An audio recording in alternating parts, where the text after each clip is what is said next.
नमस्कार बच्चों, मैं पूनम आज की वीडियो में आपके लिए लेकर आई हूँ संज्ञा। संज्ञा किसे कहते हैं? देखिए, साधारणतः अगर हम इसको जानने का प्रयास करें तो किसी भी व्यक्ति, वस्तु, स्थान आदि के नाम को संज्ञा कहते हैं। किसी भी व्यक्ति, वस्तु,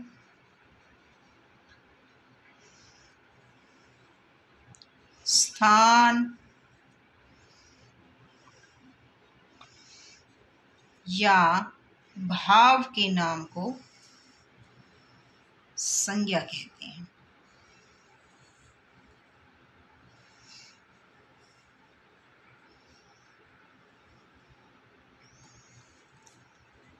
संज्ञा के कितने भेद होते हैं? संज्ञा के 3 भेद होते हैं।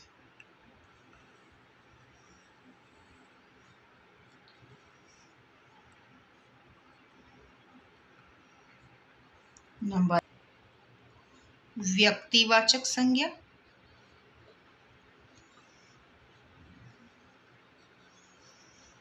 वाचक का अर्थ होता है किसी व्यक्ति के बारे में बताने वाला, बोलने वाला, यानी व्यक्तिवाचक। देखिए, उसके नाम से ही पहचान कीजिए, व्यक्तिवाचक। व्यक्ति यानी किसी इंसान के बारे में बताने वाला, किसी व्यक्ति विशेष, किसी विशेष या चाहे वस्तु है, स्थान है, व्यक्ति, किसी विशेष एक के बारे में बताने वाला व्यक्तिवाचक संज्ञा कहलाती है।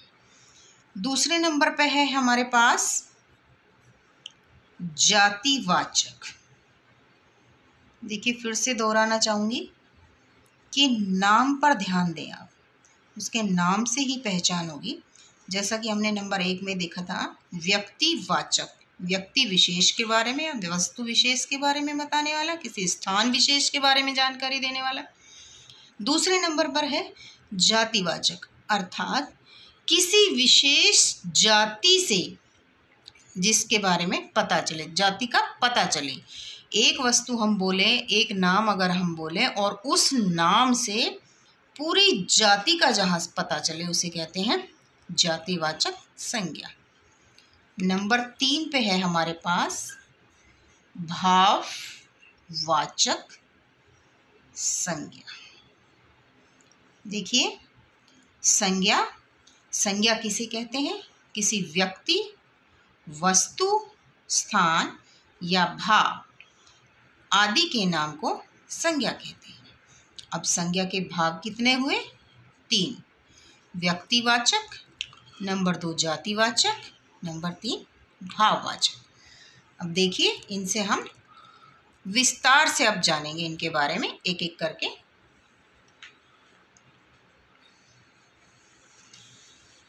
सबसे पहले लेते हैं हम व्यक्तिवाचक संज्ञा।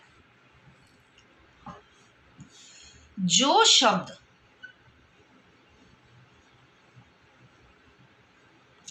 शब्द किसी विशेष व्यक्ति,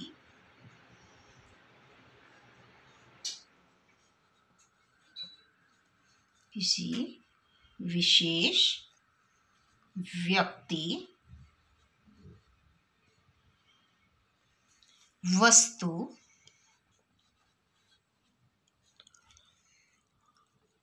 या फिर किसी स्थान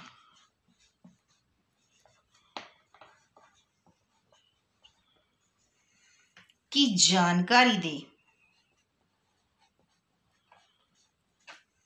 स्थान की जानकारी दे, उसे हम व्यक्तिवाचक संज्ञा कहते हैं।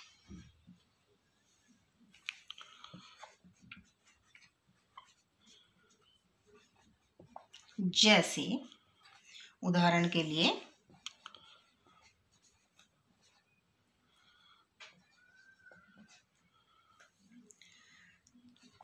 जैसे देखिए, हमारे पास है किसी भी जगह का नाम अगर हम लेंगे तो हम भारत एक देश है। भारत का नाम लेते ही हमें विदित होता है, हमारे देश का नाम भारत है। ये हमने देश का नाम लिया। कोलकाता एक शहर का नाम हो गया, शहर विशेष का नाम। विशेष का ध्यान क्या है हमारी परिभाषा में? जो शब्द किसी विशेष व्यक्ति, वस्तु या स्थान की जानकारी दे उसे व्यक्तिवाचक संज्ञा कहते हैं। भारत विशेष हो गया, देश है। कोलकाता एक शहर हो गया। नाम में ले लीजिए कल्पना चावला। देखिए, वैसे तो अगर हम किसी का नाम सीधा कल्पना लें तो कल्पना कोई भी हो सकती है, लेकिन एक विशेष नाम है, विशेष। हम सभी को विदित है कि कल्पना चावला अंतरिक्ष यात्री थी। व्यक्ति विशेष हो गया कल्पना चावला। कोई भी हम भाषा लेंगे, संस्कृत, हिंदी, कोई भी हम दिन ले सकते हैं, जैसे सोमवार, मंगलवार आदि।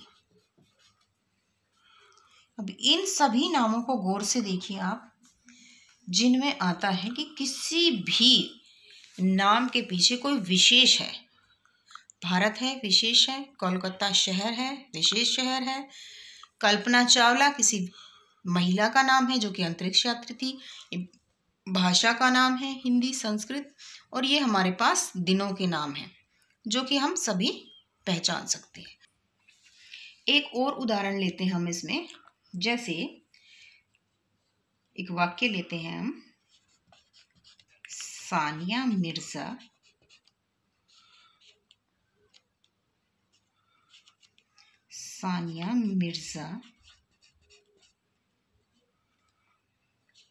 ने स्वर्ण पदक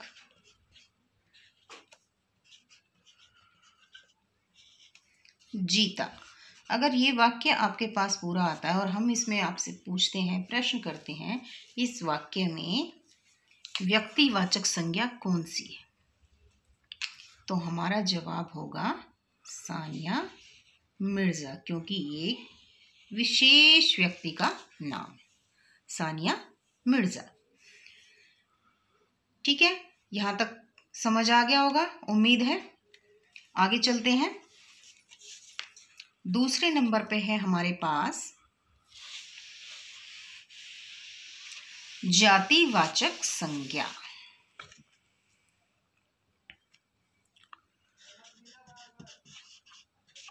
जातिवाचक संज्ञा। देखिए, पहले में हमारे पास था व्यक्तिवाचक, यानी कि किसी विशेष व्यक्ति, वस्तु, स्थान के नाम को हम व्यक्तिवाचक संज्ञा कहते हैं। अब नाम से पहचान करिए जाति। जिस शब्द के द्वारा हमें किसी विशेष जाति का बोध हो, अर्थात एक नाम लें और उस नाम से किसी विशेष के बारे में नई जानकारी मिलकर हमें पूरी उसकी जाति का पता लगे, जाति का बोध हो, उसे हम जातिवाचक संज्ञा कहते हैं। अर्थात जो शब्द किसी प्राणी,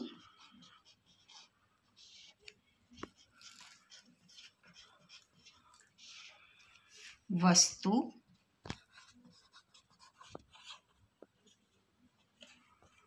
स्थान,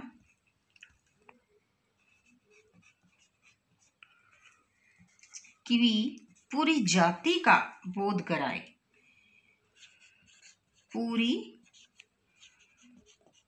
पूरी जाति, देखिए पूरी जाति, ध्यान दीजिएगा इस पर, पूरी जाति का बोध कराए अर्थात जानकारी दे, उसे जातिवाचक संज्ञा कहते हैं।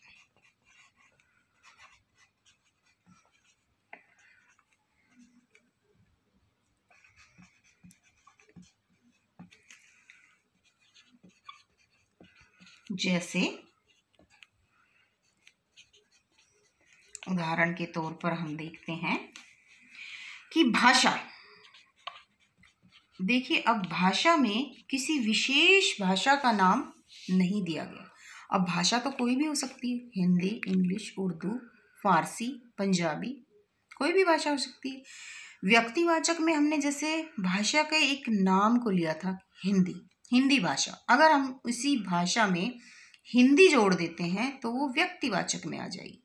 लेकिन अगर हम इसमें केवल भाषा बोलते हैं तो भाषा कोई भी हो सकती है, सभी भाषाओं के बारे में पता चलता है, उस जाति विशेष के बारे में पता चल रहा है हमें, तो इसे हम कहेंगे जातिवाचक संज्ञा। अगला उदाहरण, देश।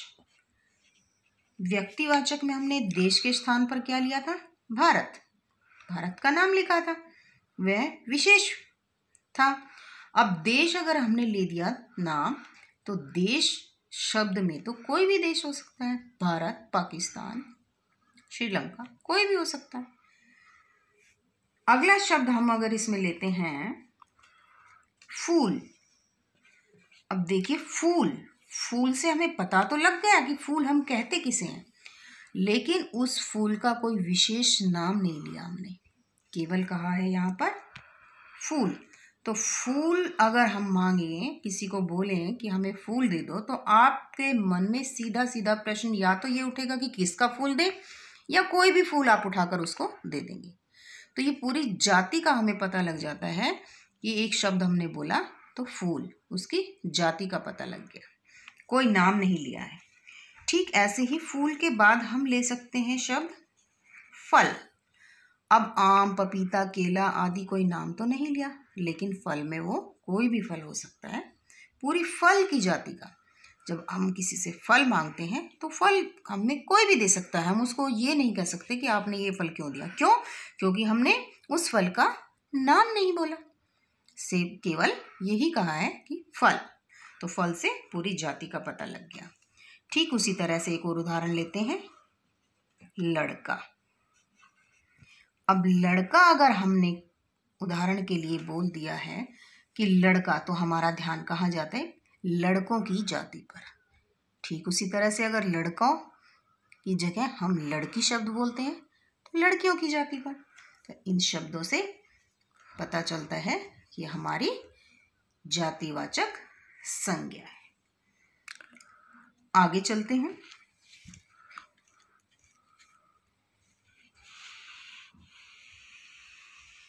अब देखिए, इसी जातिवाचक संज्ञा के हमें दो और विशेष भाग पता चलते हैं। नंबर 1 है इसमें द्रव्यवाचक।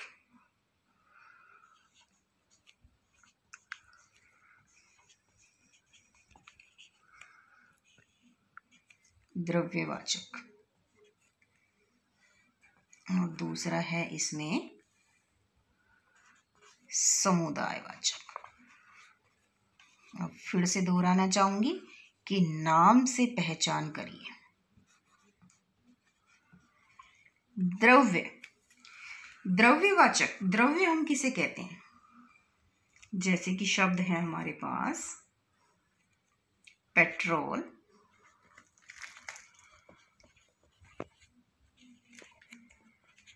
दूध,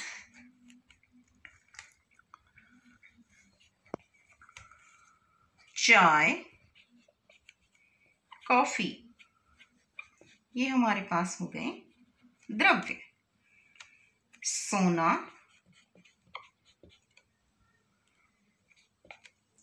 चांदी, ये धातुएं इसी में आती, सोना, चांदी, लोहा आदि, ये हमारे पास हो गई द्रव्यवाचक संज्ञा। अब देखिए, द्रव्य नाम से पहचान करिए, ये हमारे पास द्रव्यों के नाम, पेट्रोल, दूध, चाय, कॉफी, सोना, चांदी, लोहा आदि। दूसरे नंबर पे है हमारे पास समुदाय। समुदाय अर्थात ग्रुप, कोई भी एक ग्रुप जिसे हम समुदाय कहते हैं। जैसे बहुत सारी चीजें ऐसे हो सकती हैं समुदाय में, जैसे कक्षा,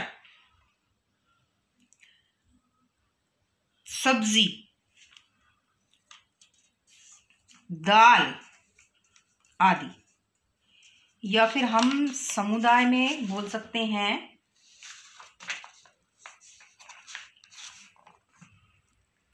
सेना, एक ग्रुप हो गया। कक्षा, कक्षा एक बहुत सारे बच्चों की कक्षा को हम कक्षा कहते हैं। जैसे किसी कक्ष में बहुत सारे बच्चों के एक कक्ष में इकट्ठा होने से बनती है कक्षा। सभा, सभा किसे कहते हैं? जैसे हम स्कूलों में बाल सभा भी करते हैं। बाल सभा, सुबह सुबह प्रेयर होती है, प्रार्थना होती है, वो सभा, उसको भी हम सभा बोलते हैं। कोई भी दल या कोई पार्टी जहां पर एक से ज्यादा हो, समुदाय हो, कोई ग्रुप हो, ऐसे शब्दों को हम समुदायवाचक संज्ञा कहते हैं। पार्टी आदि। ठीक है, यहां तक समझ आ गया होगा। आगे चले।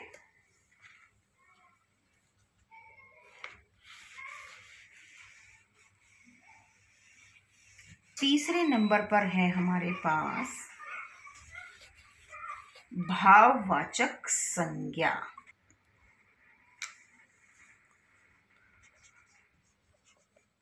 भाववाचक संज्ञा हमने कक्षा की इसमें आरंभ में ही बता दिया था आपको कि संज्ञा किसे कहते हैं। किसी व्यक्ति, वस्तु, स्थान या भाव के नाम को संज्ञा कहते हैं। भाव जो हमारे अंदर फीलिंग्स होती है, भाव जिनसे हमें पता चलता है कि कैसे है, कोई भी कार्य कैसा है, वो होते हैं हमारे अंदर के मन के भाववाचक संज्ञा। जैसे भाव का मतलब है कि हमें उन शब्दों से पता चले कि वो कैसे हैं। जैसे पाप, पुण्य, अहिंसा, हिंसा, चरित्र आदि। इन शब्दों से हमें पता चलता है, अगर हमने पाप शब्द बोला तो हम जान जाते हैं कि पाप का मतलब क्या होता है। दिखाई तो नहीं देता, लेकिन अगर कोई व्यक्ति गलत कार्य करता है तो हमें इस बात का एहसास होता है, हमारे अंदर ये भाव आ जाता है कि पाप का मतलब क्या है। पुण्य का अर्थ क्या है? पुण्य यानी कि अच्छे कर्म। अहिंसा, मारपीट नहीं करना, अहिंसा। हिंसा, किसी के साथ हिंसक हो जाना, मारपीट करना। चरित्र, हमारा चरित्र आदि। ये सभी है हमारे पास भाववाचक संज्ञा। जैसे उदाहरण के लिए अब हम एक वाक्य लेते हैं। जीव हत्या पाप है। इस वाक्य में अगर हम कहते हैं कि भाववाचक संज्ञा ढूंढिए, अक्सर क्या होता है कि कोई वाक्य आ जाता है, उस वाक्य में से हमें ढूंढना होता है कि भाववाचक संज्ञा कौन सी है।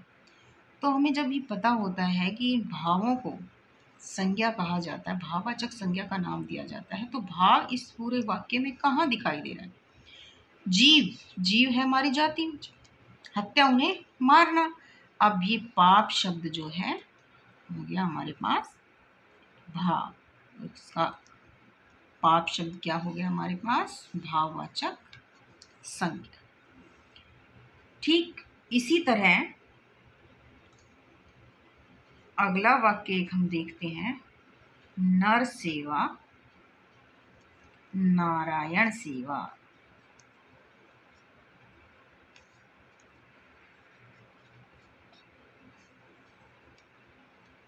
अर्थात मनुष्य की सेवा ही प्रभु की सच्ची सेवा होती है। अब ये सेवा शब्द जहां पर आ गया, ये है हमारे पास सेवा करना, किसी का भला करना, कोई किसी की मदद करना उसे कहते हैं सेवा। कोई बुजुर्ग व्यक्ति है, वह किसी परेशानी के कारण परेशान है, उसकी समस्या का समाधान कर देना, उसका मदद करना, उसकी शारीरिक सेवा करना, नर सेवा, यही ईश्वर की सच्ची सेवा है। अच्छा, आगे चलते हैं, हम देखते हैं कुछ शब्दों से भाववाचक संज्ञा हम कैसे बनाते हैं।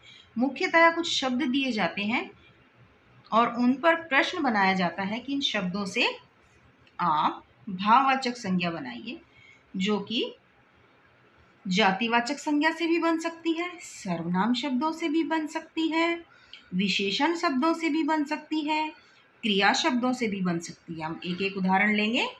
जैसे जातिवाचक संज्ञा से, जातिवाचक संज्ञा है हमारे पास, उसका शब्द है, अगर हमने लिया बच्चा, बच्चा शब्द है जातिवाचक संज्ञा। बच्चा शब्द अगर बोल दिया हमने तो इसका अर्थ हमें पता चल जाता है कि कोई छोटा बच्चा है। इससे हमें भाववाचक संज्ञा बनानी है, तो इसकी भाववाचक संज्ञा बन जाएगी बचपन। अगला शब्द हम लेते हैं सर्वनाम शब्द से। जैसे सर्वनाम शब्द है हमारा और उससे हमने बनाया ये अपना शब्द। अब अपना शब्द से भाववाचक संज्ञा क्या बनेगी? अपनापन।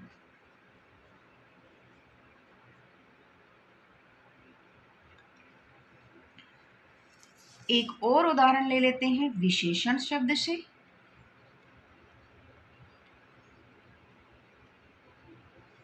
विशेषण शब्द जैसे चौड़ा, किसी की विशेषता बताई गई है इसलिए इसको विशेषण शब्द कहा है। चौड़ा, चौड़ा शब्द या तो कमरा चौड़ा हो सकता है, कोई बोर्ड चौड़ा हो सकता है, कोई कागज़ का टुकड़ा चौड़ा हो सकता है, कपड़ा चौड़ा हो सकता है।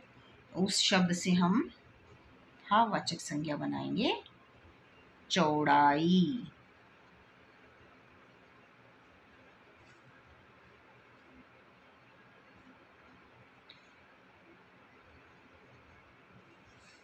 तो ये थे हमारे कुछ भाववाचक संज्ञा के उदाहरण। आशा करती हूँ आप सभी को ये वीडियो पसंद आया होगा, और अगर पसंद आया है इसका बार बार अभ्यास करें ताकि आप कभी भी इन चीज़ों को ना भूलें। जितना ज़्यादा अभ्यास करेंगे उतनी ही जल्दी ये आपके दिमाग में फिट हो जाएंगे और कभी आप इन शब्दों को, उदाहरणों को नहीं भूलेंगे। चलिए, आज की वीडियो में बस इतना ही। वीडियो पसंद आया है तो लाइक कीजिए, शेयर कीजिए और सब्सक्राइब का बटन दबाएं।